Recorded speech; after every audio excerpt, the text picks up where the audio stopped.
mtazamaji, na karibu katika kipindi mjadala. Kwenye mada, wanafunzi wanafaa kukabiliwa kisheria kwa udhalimu katika shule? Shule ya Joserin wataunga mkono na shule ya wavulana ya Meru watapinga.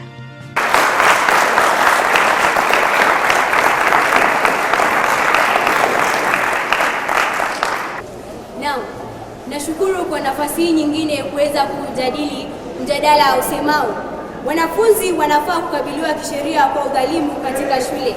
Naam, samaki mkunje angali mbichi. Kwanza, ningependa tujue udhalimu ni nini. Udhalimu ni mateso bila ya huruma. Kwa mfano, wanafunzi wengi wa shule za msingi wanapomalizia masomo yao ya msingi, wanafunzi wa shule za upili huweza kueleza yale ambayo huweza kutendeka unapoingia kidato cha kwanza, na hii huenda ikasababisha mwanafunzi asiwe na ule morale wa kutaka kujiunga na shule upili. Hoja yangu ya kwanza ikiwa ni kuanzisha ukabila. Hapa ni pale utakapomkuta kwa mfano Mjaluo na Mjaluo mwenzake, na baina yao kuna yule Mkikuyu. Mkikuyu anapopigana na Mjaluo, utapata ya kwamba yule Mjaluo mwenzake atatafuta jinsi ambavyo atakaweza kumzuia Mjaluo mwenzake kwenye ile vita, na hapo utakuta ya kwamba Wajaluo wale wameweza kushikamana na kuweza kumvamia Mkikuyu ambaye yeye mwenyewe. Hoja yangu ya pili ikiwa ni kusababisha maafa. Hapa ni pale ambapo mwanafunzi anaweza kuwa ana magonjwa yake. Kwa mfano, mwanafunzi anaweza kuwa ana ugonjwa wa kifafa. Wanafunzi wengine watakapo kumdhulumu na kumpa kipigo kama cha mbwa, hii itasababisha mwanafunzi huyo kuweza kufariki ama aweze kagonjeka zaidi ya venye ambavyo alikuwa. Tatu, mwanafunzi huweza kuyaacha masomo yake. Ningependa kusema mwanafunzi atakapoingia shuleni na kudunishwa ama kudhulumiwa na wanafunzi wenzake, hii itasababisha mwanafunzi kukosa ile hamu ya kuwa shuleni ama kukosa ule uwezo wa kuweza kuwasiliana na wanafunzi wengine. Hii itamfanya mwanafunzi kujieka peke yake ambapo ataweza kujitenga na wengine. Pia ningependa kusema mwanafunzi ataweza kujiona yeye hafai kamwe kuwa shuleni mle, maana atakapodhulumiwa atajiona haikuwa hamu ama ikuwa uwezo wake aje shuleni. Kama angekuwa na jambo lingine angeweza kulifanya humo nje, maana ya chuki ambazo ameweza kupata mle shuleni. Ninapomalizia ningependa kusema ya kwamba wanafunzi wanafaa kukabiliwa kisheria. Asanteni.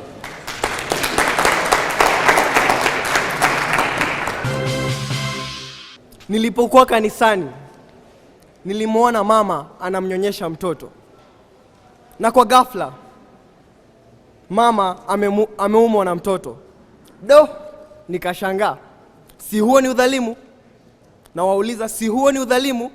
Alafu nikajirudia, mtoto elewa anachofanya? La. Kwa hivyo niko hapa kuipinga mada inayosema wanafunzi wanapaswa kukabiliwa kisheria kwa udhalimu katika shule. Wanafunzi ni nani? Hawa ni watoto wanaosoma shuleni. Kuna kukabiliwa, hii ni njia ya kudhibiti. Pia kuna sheria. Sheria ni jumla ya mambo yanayotuelekeza kwa mwendo unaofaa. Nikienda kwa hoja yangu ya kwanza, kuna haki za watoto. Katika katiba kuna vipengele ambavyo hutueleza kuwa watoto hawafai kupitia mateso ya kiakili, ya kimwili na ya kihisia. Kwa hivyo pindi tuendapo kando ya yale yaliyosemwa, tumekosea, na si kukosea tu bali ni kukosea dhidi ya sheria. Kuna ushauri na saha. Mbona tufike kiwango cha kumpeleka mwanafunzi kupitia mateso? Kuna shuleni kuna walimu ambao wametengwa na ambao husaidia kuelekeza wanafunzi kwa njia inayofaa. Walimu hao wanaweza kujitambulisha na watoto na wanawaelewa shida zao kwa kuwa wameishi nao kwa muda mrefu. Kuna vilabu shuleni. Katika vilabu Hivyo kuna wanafunzi. Ningependa kuuliza wanafunzi wenzangu, utamuelewa nani? Mnayepimana kiumri na kimo, au ambaye amekuwa kimawazo kukuliko? Hilo ni swali kwako. Kwa hivyo tusiende mbali tukakiacha kina ama tukakiacha cha maana ambacho ni ushauri nasaha. Nina uhakika kuwa mada imepingwa na imepingwa vyema. Ni mimi wenyu Weru Maxwell. Asanteni.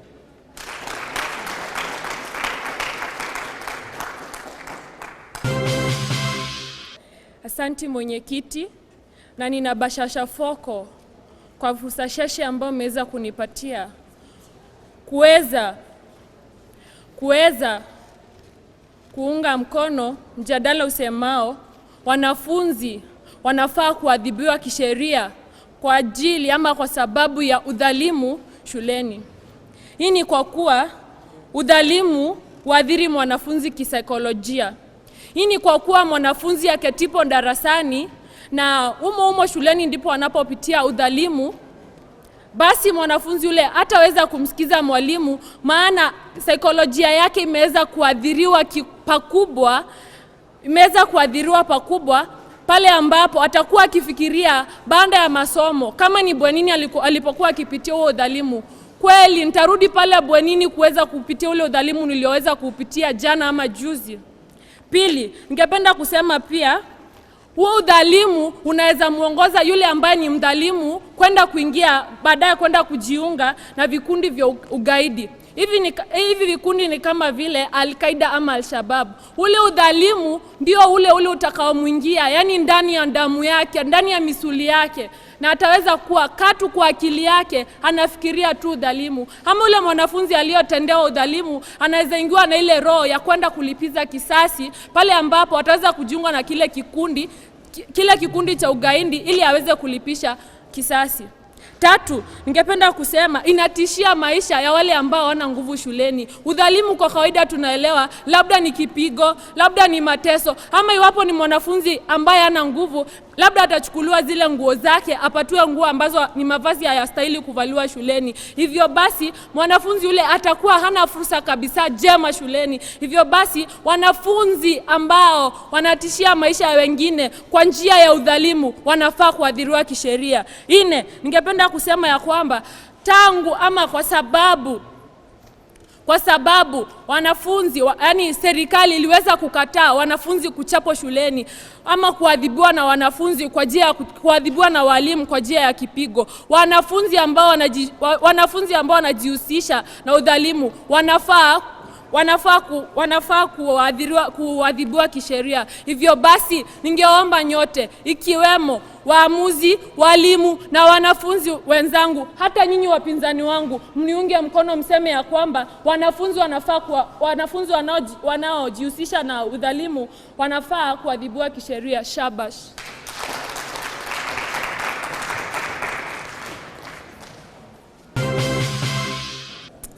Mama, pole, sitarudia tena. Haikuwa kupenda kwangu, nilishinikizwa. Masomo yangu yatakatizwa. Nenda kuishi na mtu simjui damu wala usaha. Nenda kulala katika mahali sijapatambua. Hiki ndicho kilio cha watoto wengi walio mle jela. Nani hapa hajaifanya makosa? Kama kuna mtu anajua hajaifanya makosa, na inue mkono.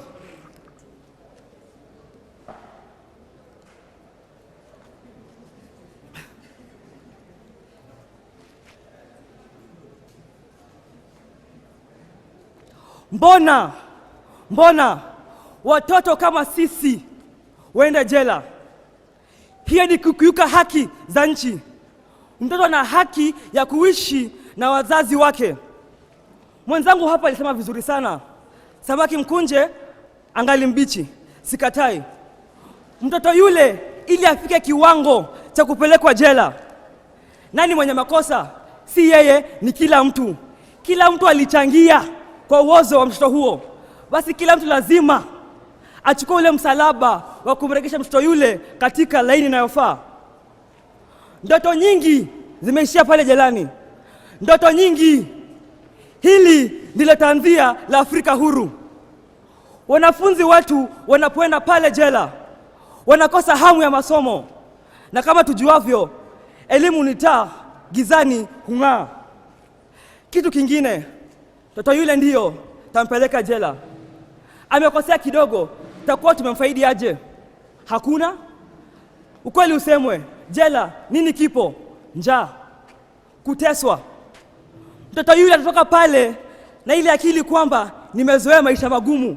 Hata ninapotoka pale nje, hakuna atakayenipenda, hakuna atakayenichukua mimi kama mtu wa kawaida. Kila mtu anachukua mimi kama mkora. Kitu kingine, shinikizo la rika. Vijana wetu hushawishiwa sana na vijana wenzao. Vijana wale wanapoona kuwa kijana mwenzake alienda mle jela, atakuwa na ile ari, atakasirika, ataona mbona mwenzangu alienda. Basi itamshawishi zaidi aweze kuendelea na yale makosa yale yale. Dada wenzangu na kila mtu, mbona tuwatese watoto? Mbona tutese vizazi vijavyo? Mbona tutese mwongozo wa taifa letu? Hii leo sisimami kama Richard Mshiri, nasimama kama mtetezi wa haki za watoto. Shabash.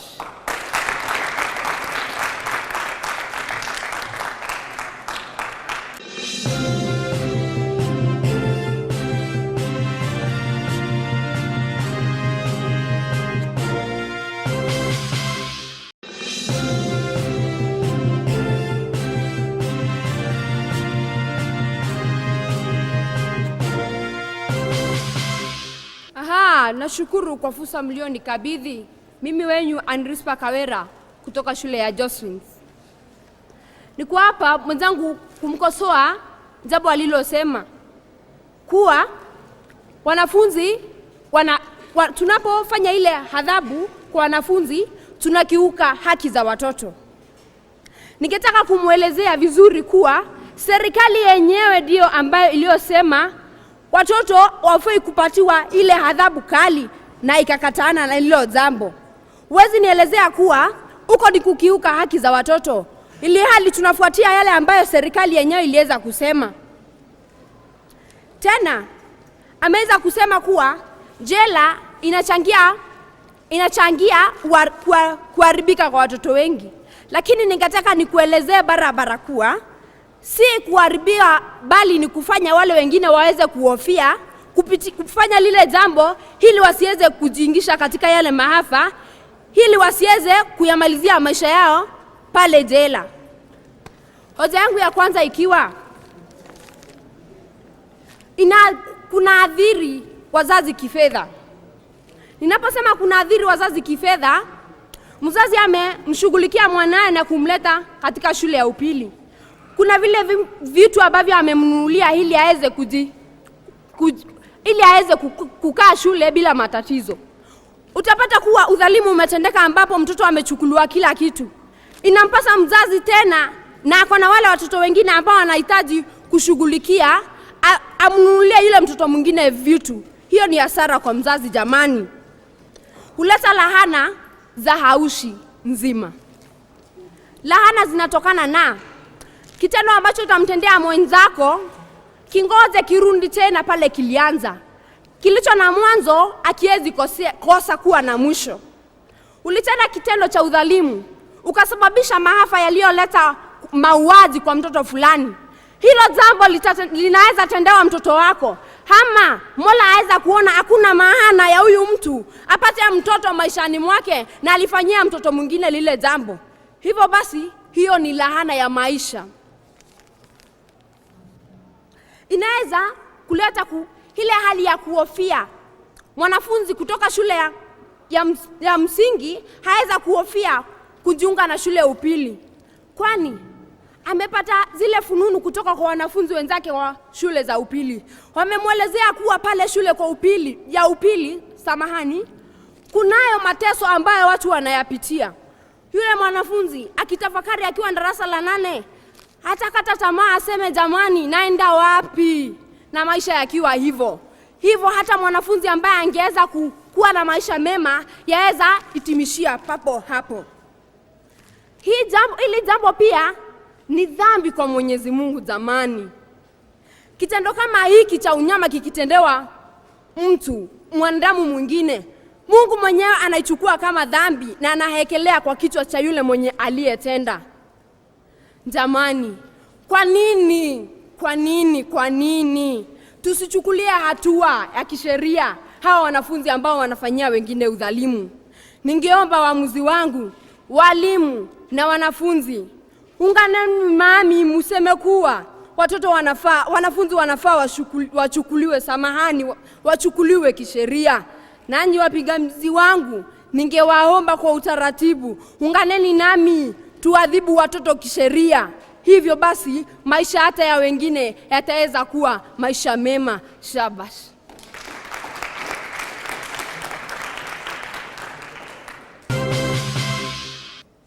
Kabla sijaanza, nikitoka pale kuja hapa nimekuwa nikifikiria ni vipi tunakiuka sheria kuwapeleka watoto kotini na baadaye jela. Sheria yenyewe inasema kuwa mtoto ana haki ya kuishi na mzazi wake hadi atimie miaka 18. Tunavyotambua kuwa, au nikirejelea mada yetu ya leo, mwanafunzi au wanafunzi wanafaa kukabiliwa kisheria kwa udhalimu katika shule. Kama tunavyofahamu, wengi wetu isipokuwa majaji na walimu wetu, sisi wote hapa ni wanafunzi. Hivyo basi, kama sisi tu wanafunzi hatujatimiza miaka 18, niambie basi, akili zetu hazijakomaa, tumepelekwa kotini, situumiza kisaikolojia? Vile vile, kama wanavyosema wachukuliwe kisheria, umepelekwa kotini au baadaye kupelekwa jela. Kama tunavyotambua hivi sasa tunavyozungumza nchini, tuna jela 2 pekee za watoto. Moja imo Shimo la Tewa, ya pili imo Nyeri. Niambie, kuchoma shule si ni udhalimu? Nikuulize, tukisema hivi sasa wale wote walochoma shule wapelekwe jela, kutafanyikani? Ambazo ni 2. Utapata ya kuwa watakosa mahitaji ya kimsingi kama vile chakula na pia mavazi. Nikiongezea au nikiendelea nitaharibu. Hivyo basi nakupa hii fursa utafakari hayo. Mimi wako Kennedy Muo.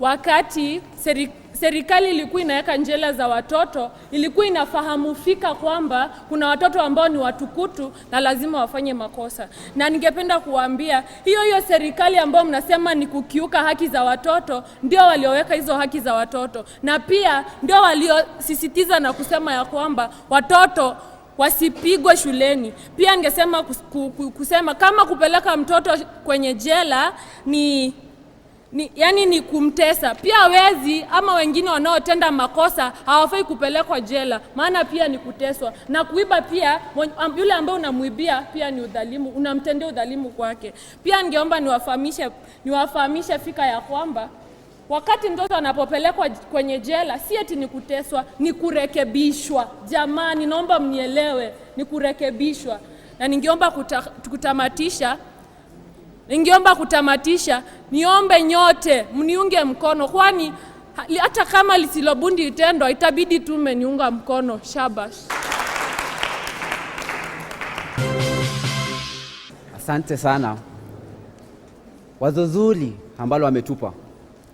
Lakini nashangaa, tuambiwa tujadiliane kama vijana, sawa? Tuambiwa kuwa jela za rekebisha. Niambie, umekuwa pale rafiki yako kutokana na ile shinikizo la rika, kama tunavyojua hivi sasa shuleni, migomo ikitendeka, hufai kuwa ukiwa wa kwanza. Ni sawa, maybe ulianzisha, lakini hujaanzisha, umo pale katikati, umechukuliwa, umepelekwa kule jela. Umeenda kule, umepatana na wengine walokuwa sugu, mtu ambaye ameua. Uko pale umesingiziwa kuchoma shule au kuanzisha mgomo. Nani hapa hatakuwa na machungu ya kufanyiwa hivyo? Na takwimu zaonesha kuwa hivi sasa asilimia kubwa ya wanaotoka jela ndio wanaounga makundi kama vile Al-Shabaab. Kweli jela zinarekebisha kweli?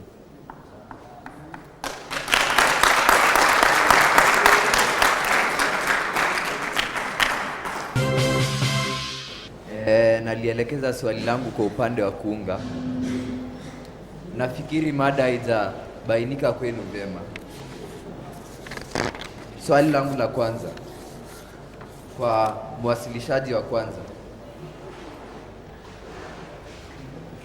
Umesema kuwa wanafunzi wanaodhulumiwa pale shuleni huambulia kuacha masomo.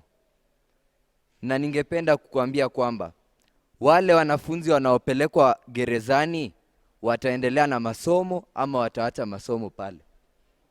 Swali langu la pili. Bado ulisema kuwa samaki mkunje angali mbichi. Wafikiri ni wahudumu wangapi walio pale Kamiti kwa mfano? Wanafunzi hao wanaopelekwa huko sio wote wanaweza kupatana na mhudumu kwa siku moja. Shukran. Naam, asante kwa kunipa fursa hii. Ningependa kuwauliza ndugu zangu hapa.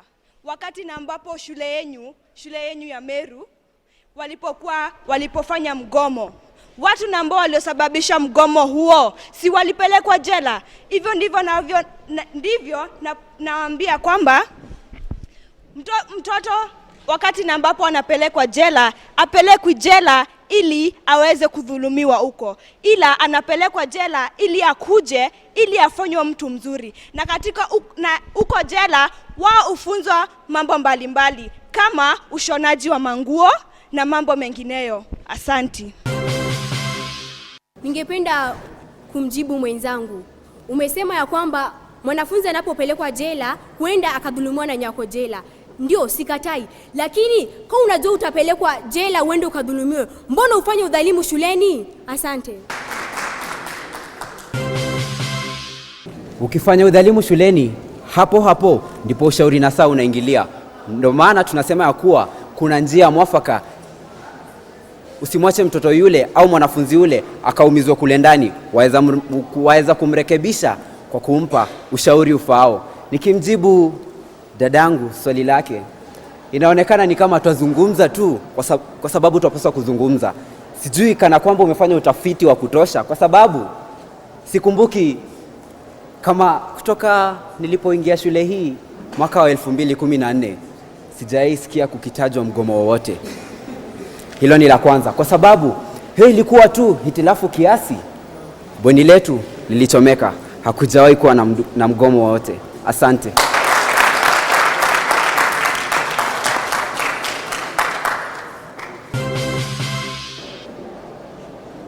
Tunaenda sasa kutangaza the overall. Tunaanza kutangaza the overall ambao walikuwa ni Jocelyn na Meru School. So Jocelyn, mimi na majaji wenzangu hapa, kulingana na utafiti ambao mlikuwa nao kwa mjadala wenu, tumeweza kuwapa alama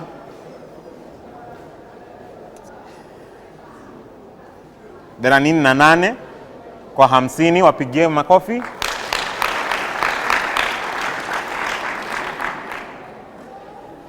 Alafu mwisho kabisa, na ningependa tujue ya kwamba ukishindwa ama ushindane, hii maanisha ya kwamba wewe sasa wewe ndio msema kila kitu. Majaji wamenieleza kwamba ni lazima kuwe na nambari 1 na 2 na 3. Kwa hivyo Meru School wameweza kujipatia alama 40 kwa 50.